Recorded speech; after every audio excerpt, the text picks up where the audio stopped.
Welcome to Timeless Religious Stories, where faith, struggle, and divine moments come to life. New stories shared daily. My name is Jacob Levy. I was born in Brooklyn, but we moved to Scottsdale, Arizona when I was 8. Too many sirens in New York, my dad said. Too many ghosts, my mom didn't say. She just packed her menorahs, our Sabbath tablecloth, and the mezuzah we never got around to nailing to the door. We were Jewish, but not very. Dad still muttered prayers before bed, but Mom said God was a metaphor. I was 11 when I died. I remember the day like a crackdown glass. It was a Wednesday. One of those dry Arizona afternoons that feel like God left the oven door open. I had just finished Hebrew class at Temple Beth-Er, which, ironically, means house of light. The rabbi was teaching us about the burning bush, how God spoke through fire that did not consume. I didn't get it.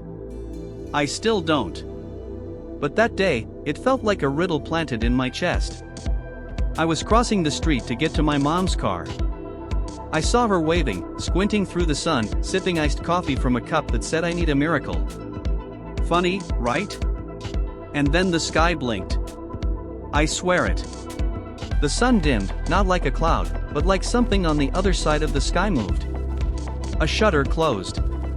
A lens adjusted. I looked up, confused, and then I heard the sound. It wasn't a car. Not at first. It was like a groan. Low, deep, planetary. Like Earth was tired. Then the truck hit me. I didn't feel pain. Not even fear. Just a sense of being peeled away from something I wasn't ready to leave. Like being yanked out of a dream before it's finished. But I didn't wake up. Instead, I stood. And I was no longer in Arizona. At first, I thought it was a dream. Everything was gray, but not colorless. The way dreams sometimes feel thick, like they're made of wool or fog. The ground wasn't ground, exactly, it shifted when I walked, like I was treading on memory. Shapes moved in the distance, but they weren't people. They were more like ideas wearing robes. I tried to scream, but no sound came. Only thoughts. They stretched out in front of me like ropes, and some of them pulled back. Something was listening. That's when I heard the voice. It didn't speak English. It didn't speak Hebrew either. It spoke Jacob. It knew my name, my birthday, the smell of my grandfather's sweater, the fear I had that maybe there really was no one listening to my prayers. And it said, "You died, Jacob." But not fully. A man stepped forward. I don't know why I say man, he didn't have a face. Just light-shaped like one. His hands were scarred. Holes. But they didn't bleed. He reached toward me. "I have something to show you," he said. I wanted to run. But I couldn't. Because somewhere beneath the fear was a truth I didn't want to admit. I knew him. Not from synagogue. Not from stories my parents told me. But from somewhere older. Like a word I'd never spoken, but always carried in my bones. I whispered. "Are you?" He nodded. "I am." I should have cried. Or screamed. Or argued. But I just stood there, 11 years old, dead, suspended between life and something unspeakable, and watched as he stretched out his hand, and the gray world tore open like a veil. What I saw next changed everything. He took my hand. But it didn't feel like touching. It was more like recognition. Like one part of me that had been asleep suddenly opened its eyes. And when he touched me, everything changed. The gray world collapsed. Not violently. It just folded. Like origami in reverse, or paper returning to pulp. And then we were standing inside a room with no walls. I can't describe it better than that. There were no ceilings or floors, but I wasn't falling. The space was full of light, but also full of memory. Not mine, ours. Humanity's. You could feel history breathing, as if the past had lungs and lungs had feelings. He looked at me, and when he did, the air around us shimmered. Not like heat, but like presence. He didn't move his mouth, but I heard him clear as thunder. This is where souls see. I didn't speak. I couldn't. My thoughts were unraveling like thread, revealing pieces of myself I didn't know I was hiding. Then the walls, invisible as they were, began to pulse. Each pulse was a window. Each window, a moment in time. I saw my great-grandfather trembling in a shtetl as the sky turned red. A man in a yarmulke arguing with himself in a New York subway, but his voice echoed louder than the train. A boy in Tel Aviv building a fortress out of sandbags and prayer books. And my mother, back in Arizona, crying without knowing why. Time isn't straight, he said. It's a tree. You are standing on a branch. I turned to him. Why me? He paused. His light dimmed slightly, not from weakness, but from gravity. Because you still believe there is good in questions. Then he walked, and with each step, the floor formed under him. Not stone. Not cloud. But names. Hebrew letters glowing with invisible ink. Aleph, Bet, Shin, and Mem. Some I recognized. Some looked like they hadn't been invented yet. I followed. And then we stopped. In the center of the room, a mirror hovered. It didn't reflect me. It reflected a place. Crowds. Flags. Police lines. Screaming. A man in a red tie. America, he said. Your nation is asleep with its eyes open. Its mouth speaks prophecy, but its heart forgets to listen. I recognized the place in the mirror, Washington, D.C. But it looked different. The sky above it was torn. Not visibly, not like fabric. But symbolically, as if the leaf itself had been cracked. I saw Donald Trump standing on a podium. His mouth was moving, but no words came. Only symbols. Broken swords. Scales. A crown made of thorns, but wrapped in dollar bills. I stepped back. What does this mean? He looked at me. No judgment in his gaze, only sorrow. What do you think it means? I didn't know. I wanted to scream, he's not a prophet, or he's not the answer, or why would you even show me him? But all I said was, he's loud. Jesus, yes, I knew now, with a terrifying certainty, that this was him, nodded. So was the wind before Sinai. He waved his hand, and the mirror shattered into glass like feathers, which floated upward and vanished. He is not the Messiah. He is the mirror. I felt cold. Even in this place of light, something icy slid into my chest. Many will worship noise. Few will hear the silence. Then he looked away, into the far distance of the room with no walls. The truth about Israel will burn through veils. Not with armies. Not with ballots. But with one thing alone. He turned and looked through me. Remembrance. Then everything collapsed again. Not into black, but into white. And I was falling upward, into something I couldn't name. Until I heard the next voice. Not his. A stranger's. He's waking up. Jacob's vitals are stable. Voices. Beeping. Smell of antiseptic. The world came back all at once. I was in a hospital. Back in Arizona. But part of me was still in that room. And I could still feel his hand. They told me I'd been dead for 47 seconds. I don't know what that means. Not really. The word dead feels too small now. It's like calling a tornado a breeze. The nurses used words like miracle, recovery, trauma. But nobody had words for the way the shadows in the hospital room stretched the wrong way at night.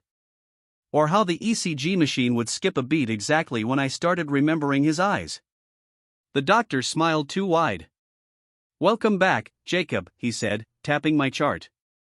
Somebody up there must really like you. I nodded and looked out the window. Scottsdale still looked like a melting strip mall under a sun that had no mercy. But now, it felt like the sky was hiding something. Like it knew. The first time I noticed something was wrong or right was 3 days after I woke up. I was staring at a glass of water on the tray in front of me. Just staring. I don't know why. Maybe because it was too still. Or because its shadow had started flickering. And then the nurse walked in. She was just a nurse. Middle-aged. Blonde ponytail. Scrubs with little cartoon cats. But around her head there was light. Not warm light. Not like a halo. No, this was colder. Structured. Like geometric fire. Shapes rotating inside shapes. You'd miss it if you blinked. But I didn't blink.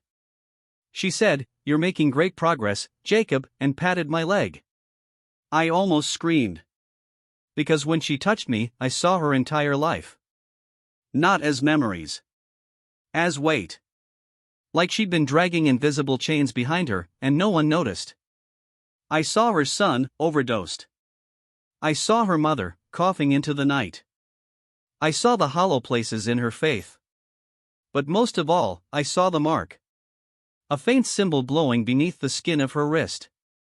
It looked like a Hebrew letter lamed, but sideways, reversed, and burning. Not with fire, but with question. She didn't notice anything. She smiled and walked out. I sat in that room for hours, shaking, trying not to think about what I saw. That night, I dreamed of Trump again. He was standing at a podium, but the crowd was made of glass statues. And every time he opened his mouth, mirrors cracked. His voice wasn't his own.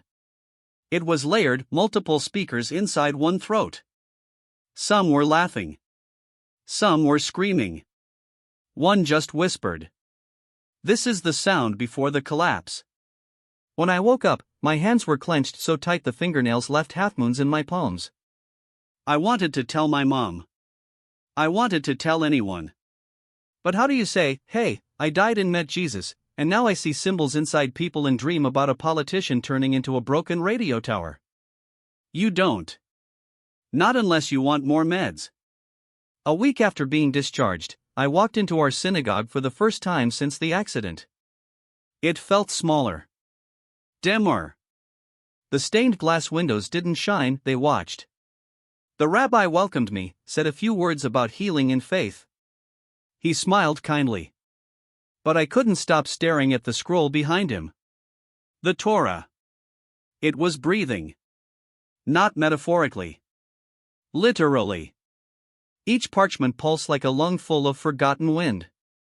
And then it happened again. The mark. This time on his forehead. Not glowing.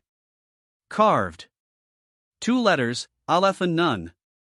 Together, they mean I. But they also begin the word Ani, I am.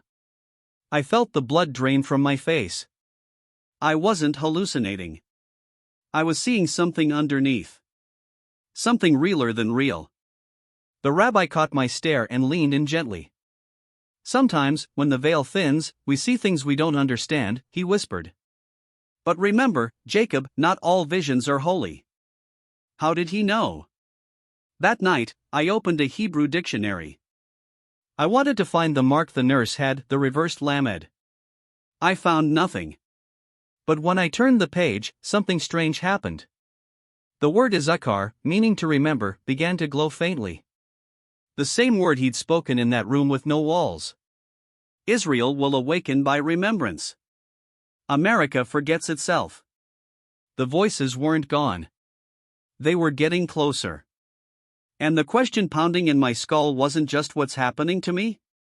It was worse. What am I becoming? 2 weeks after I came back from the hospital, I found the first letter. It wasn't in the mailbox. It wasn't emailed. It was folded inside my sitter, my prayer book, the one I hadn't touched since before the accident. I opened it and smelled something strange, not perfume, not mold, something like old air. Like the scent in attics or forgotten caves. The letter was handwritten. The ink was brown, not black, like it had dried too slowly. Only 6 words. You are not the only one. No name. No signature. Just a symbol drawn beneath it. The same backwards lamed I had seen under the nurse's skin. I slammed the book shut and stared at the walls of my bedroom like they might crack open again. They didn't. Instead, my phone buzzed. Unknown number. No caller ID. I answered, stupidly. I didn't even say hello. The voice was gravel. Male. Slow. Measured. It said, "Do you still see them blowing?" I froze. Who is this? The line clicked dead. I didn't sleep that night. I sat on my bed with the light on and tried to feel normal. But there was a growing pattern in everything. Like the world had shifted slightly, tilted, and now I was the only one who noticed the marbles rolling toward the edge of the table. TV static started to look like Hebrew letters trying to form words. Traffic lights flickered in 3s, then 7s. My dreams always ended at exactly 3:33 a.m., with the sound of distant chauffeur blasts echoing from somewhere deep underground. In school, I barely spoke. Kids thought I was weird, but no more than before. I was always the quiet Jewish kid from New York. But then I met Malachi. He was new. No one knew where he came from, just showed up in homeroom one morning. Tall, dark skin, green hoodie with a hole in the shoulder, and eyes that looked like they'd seen something. Not the way adults mean it. I mean really seen. We sat next to each other in science. He passed me a note during a lecture on solar radiation. Stop looking for signs. Start listening for silence. I turned to him. What? He didn't answer. Just stared straight ahead. After class, I followed him to the edge of the school parking lot. Who are you? I asked. He didn't look at me when he said, "Same as you. Just a piece pulled out early." Pulled out from what? He finally met my gaze. The veil. We sat behind the gym after school that day. He told me a story, but not with full sentences. It came in fragments, like puzzle pieces from someone else's dream. He said he drowned once.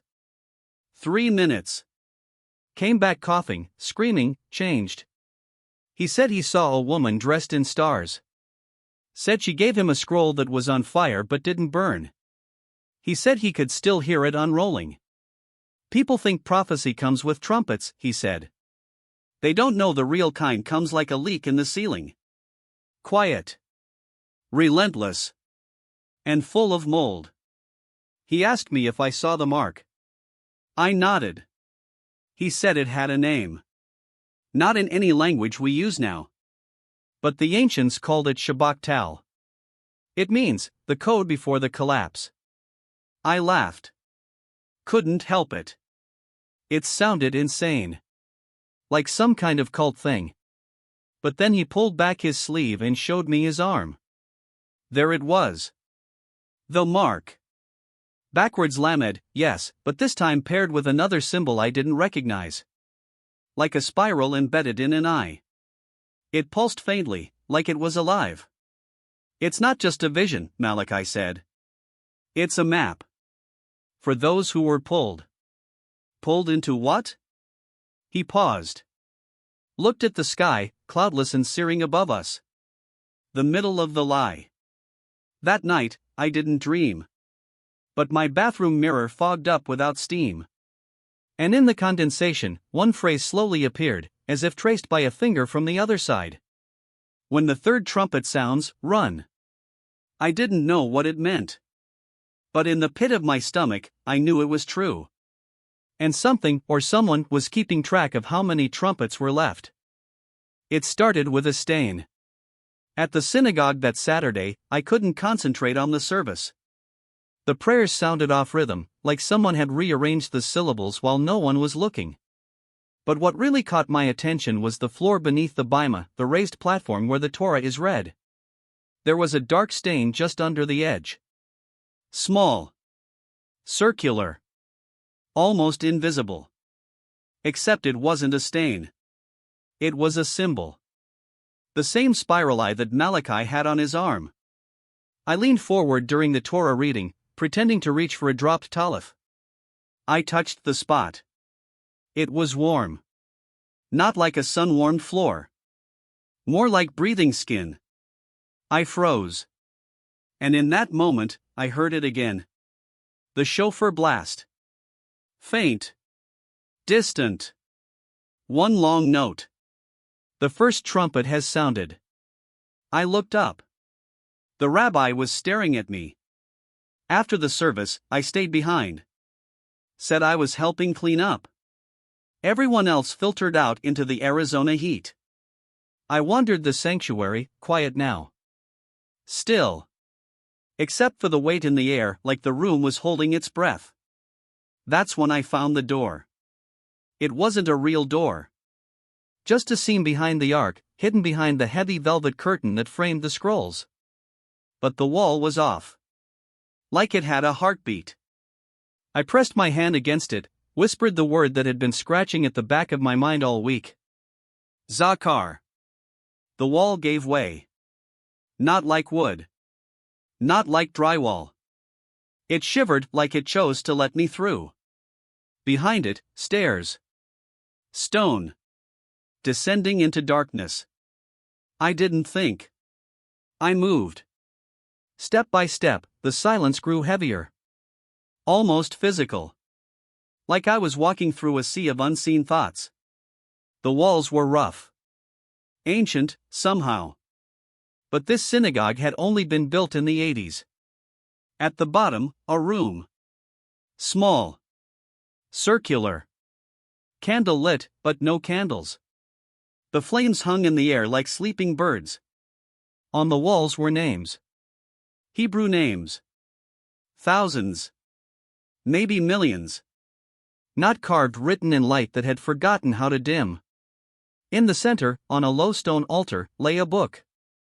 It was bound in cracked leather. The cover was blank. But as I reached toward it, it whispered my name. Yaakov. I opened it. Pages flipped on their own, faster and faster, then stopped. A single page glowed. Zakar Etitzel, remember the shadow. Beneath it, a drawing of the same two symbols. The backwards lamed and the spiral eye. And something new. A third symbol. It looked like a crown made of branches upside down. I reached to touch the page. And the candles flared. The entire room pulsed once. Hard. Like the earth had hiccuped. And in the space of that pulse, I saw a vision. A tower built from flags and blood. An eagle with one eye missing. The western wall, covered not in prayers, but in screens.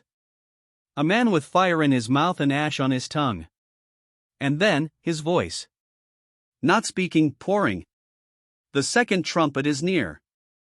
The watchers are waking. He who shouts will break. He who remembers will burn. I staggered back. The book shut itself. The flames extinguished. And in the dark, I heard footsteps behind me. I turned. The rabbi stood there.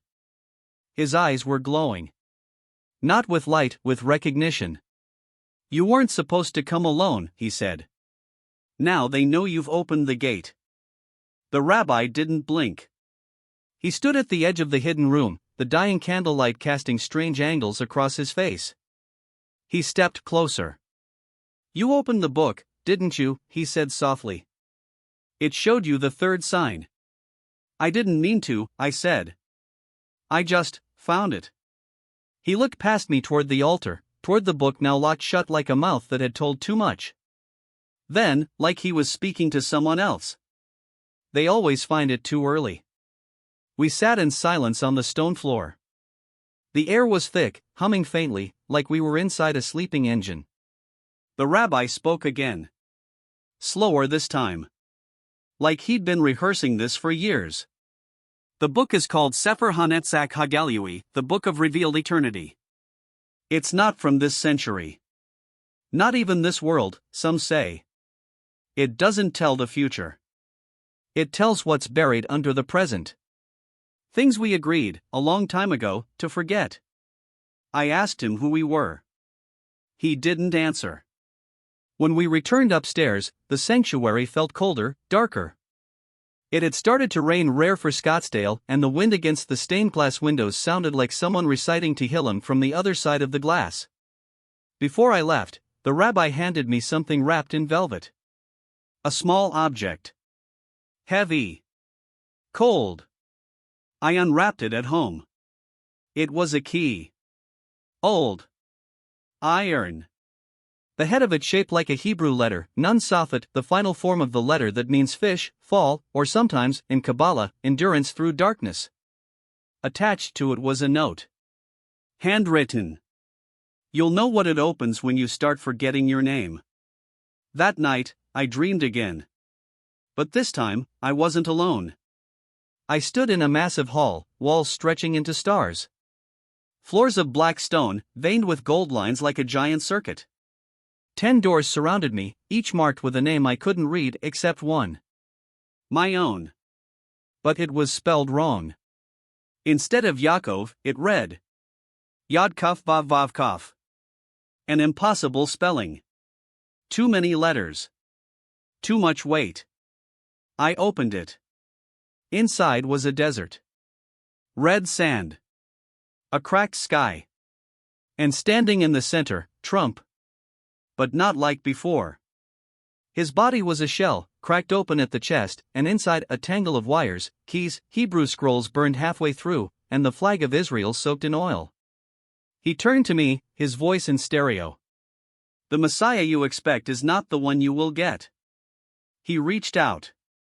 Pressed my key, into the sand. America is a dream dreaming itself.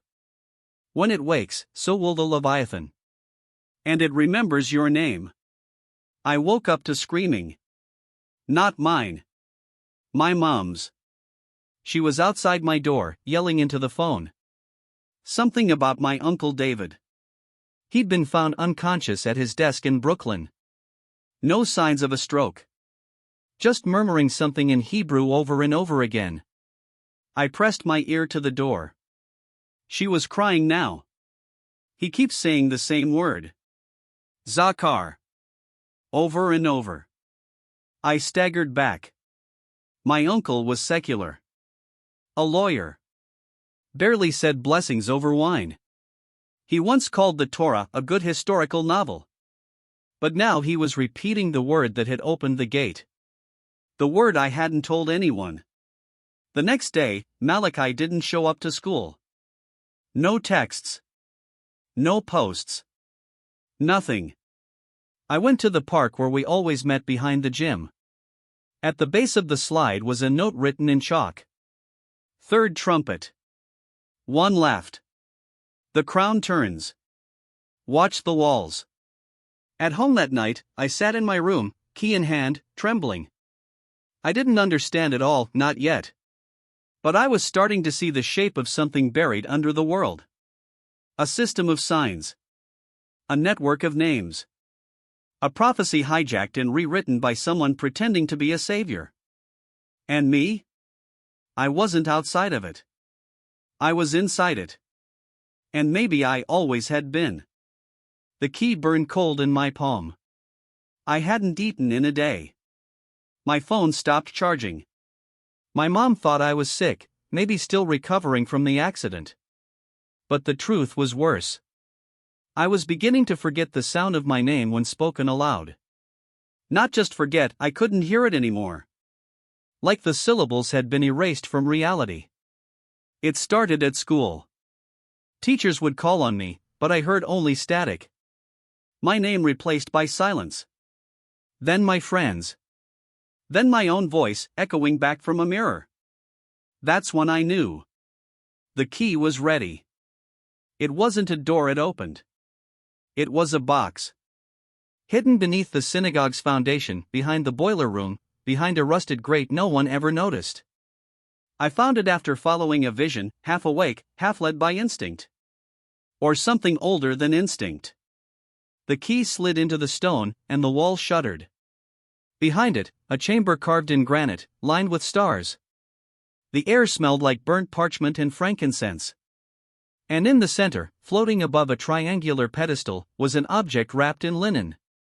I reached out. The linen fell away like ash. Inside, a crown. But not gold. Not metal. Not even physical. It was a crown of letters. Living Hebrew glyphs, shimmering, shifting, whispering. They orbited a core of nothingness. I understood none of them. Except one. Etched in light at the center. Tavresh Mempet TRMP. Not a name. Not a word. A construct. A cipher created from stolen prophecy. The room shook. I heard a voice, female this time, deep, resonant, ancient beyond gender. The construct was born of desperation. Built by watchers who fell upward, not down. They shaped the man, then wrapped the lie in scripture. He is not the beast. He is the mouth of the beast. The vision came in floods after that. I saw a scroll, hidden beneath the floor of the Oval Office, sealed in wax. On it, the names of 12 broken oaths, made between nations and forgotten gods. I saw Washington, D.C. shaped like a sigil, streets forming Hebrew letters only visible from above. A net, or a trap. I saw a menorah carved into the base of the Statue of Liberty, hidden beneath layers of copper. And I saw Jerusalem, a mirror city, floating in mist above it all. Unfallen, but cracking. The crown of letters began to hum. One by one, they peeled off, burning into my skin not with pain, but with memory. I remembered names I'd never learned. I remembered songs that hadn't been written yet. I remembered America as something spoken into being not by founding fathers, but by scribes in exile, dreaming of a second Sinai. I fell to my knees. I saw the final trumpet. It was not a sound.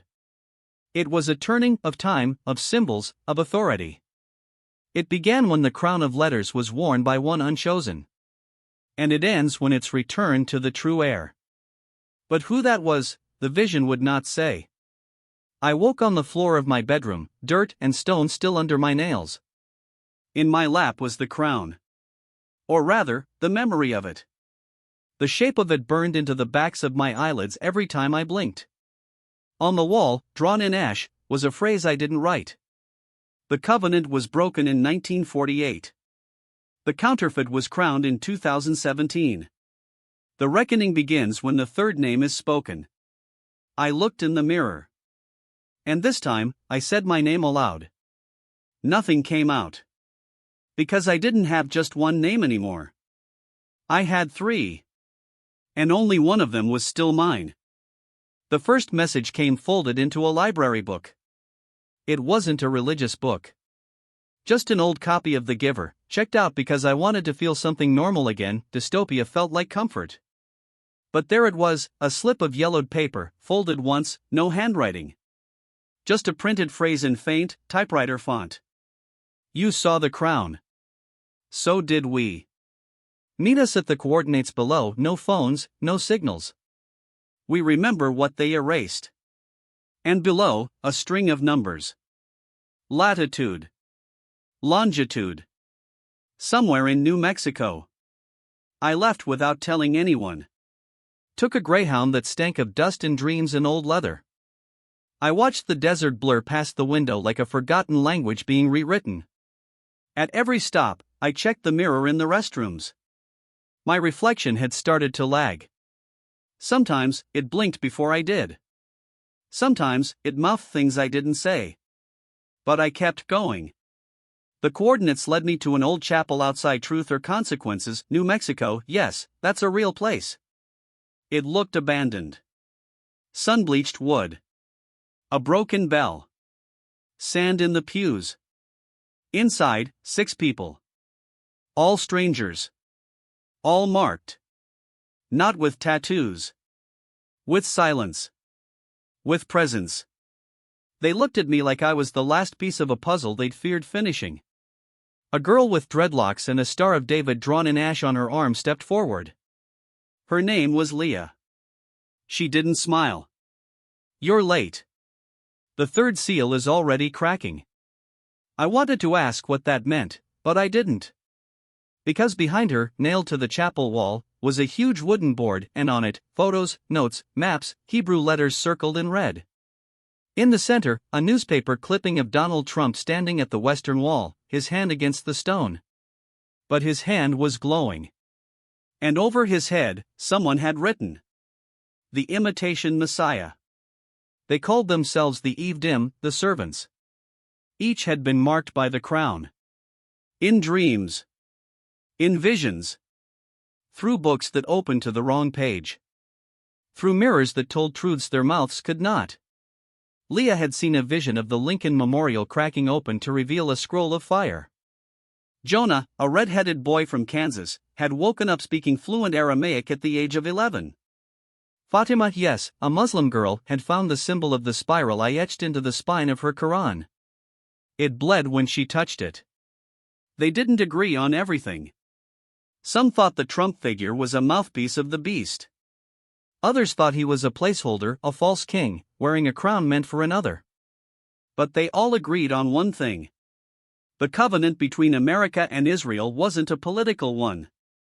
It was spiritual. And it had been broken. Leah explained it like this. When Israel was reborn in 1948, something ancient woke up. Something that remembers when we were a people of fire, not fear. The Watchers, the old ones who circled Eden after the fall, they started moving again. And someone or something made a deal. Not with Israel. With America. A pact to keep the illusion going.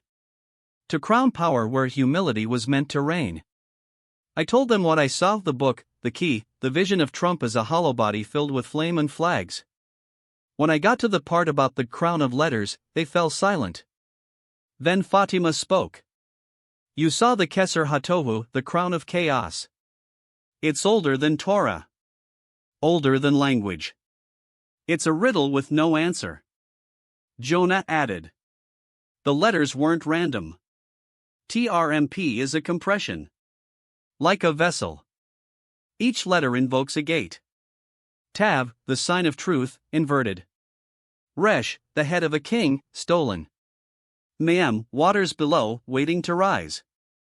Peh, the open mouth, the deceiver. They looked at me not with awe, but with fear. You didn't just see it, Leah whispered. You carried it. And now, you're one of the four. I wanted to run. But I couldn't. Because when she said it, something behind my eyes shifted. I remembered the boy who screamed in Hebrew in a Brooklyn hospital. My uncle. He was another. That made two. Somewhere, I could feel the third, a whisper in the north. And the fourth. The fourth wasn't human. As we spoke, the sun outside flickered like someone dimmed reality for a moment. Then we heard it. A sound like stone splitting beneath ocean weight. Leah turned to the map, scratched a new mark on the wall near DC, and said, The third trumpet just blew. The mouth has moved. We reached DC at night. Fog blanketed the streets like smoke from an invisible war. The monuments stood like silent sentinels, watching, waiting, remembering. None of us spoke as we walked past the Capitol, its dome glowing white like an artificial crown. I noticed the statues this time, the way they all stared slightly downward, like they were ashamed of what stood beneath them. Jonah broke the silence first. It's here. It's under the rotunda. The fourth gate. Leah added, we have until dawn. After that, the mouth opens. Inside the Capitol, we didn't enter through the front.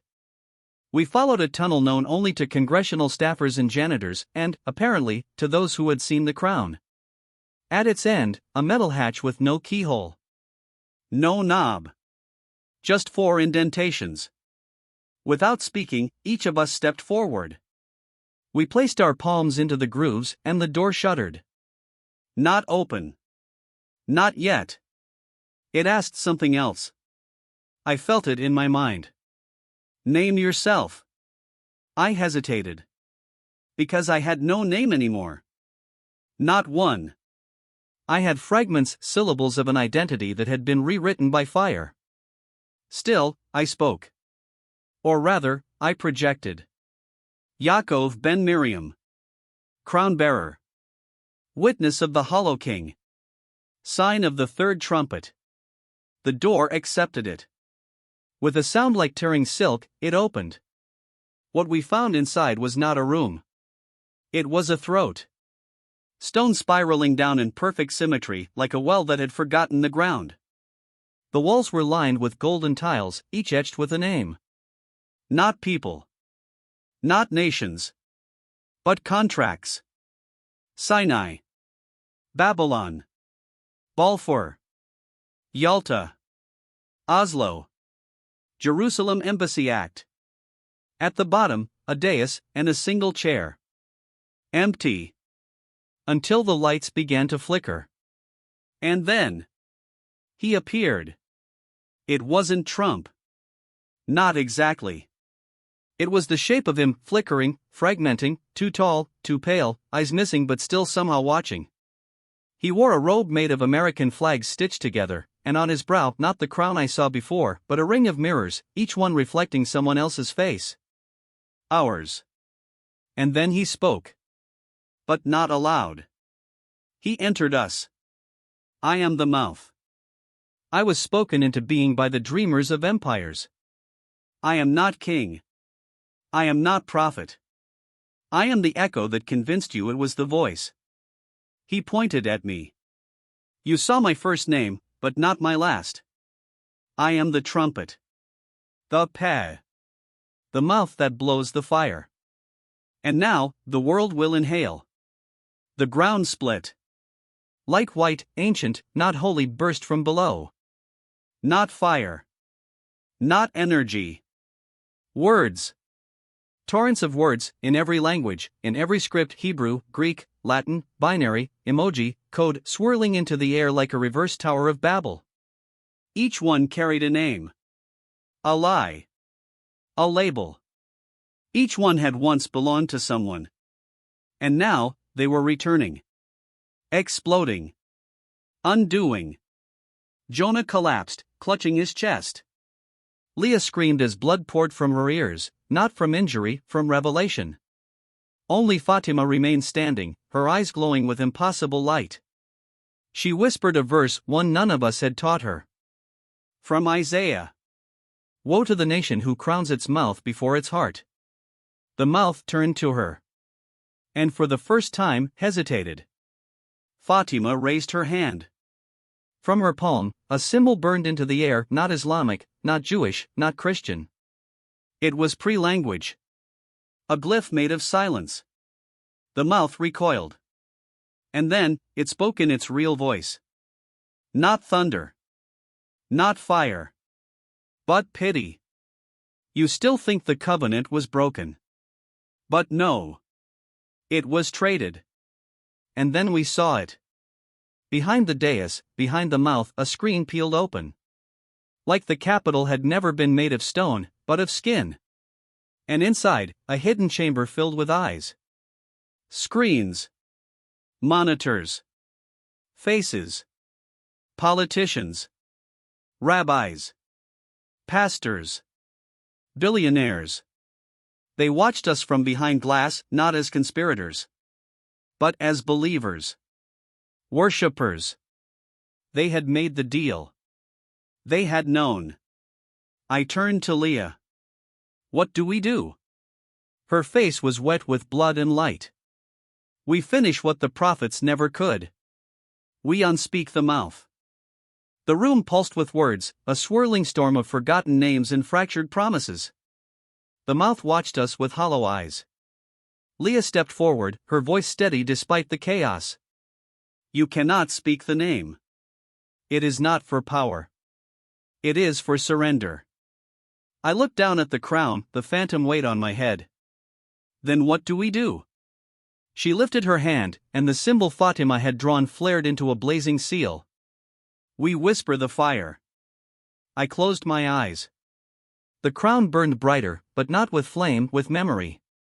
The voices surged, ancient voices of prophets, kings, dreamers. Remember the covenant. Remember the light before the fall. Remember the one who watches in silence. A single word rose above all. YHVH. Not as a shout, but as a breath. The mouth shrieked, soundless, a scream of lost control. The walls cracked. The words dissolved into ash. When I opened my eyes, I was alone. The crown was gone. The chamber was silent. Outside, the first light of dawn painted the sky with fragile gold. I don't know what will come next. But I know this. The truth is a fire that whispers. It does not consume those who listen, it transforms them. And the covenant. It lives in the names we choose to remember.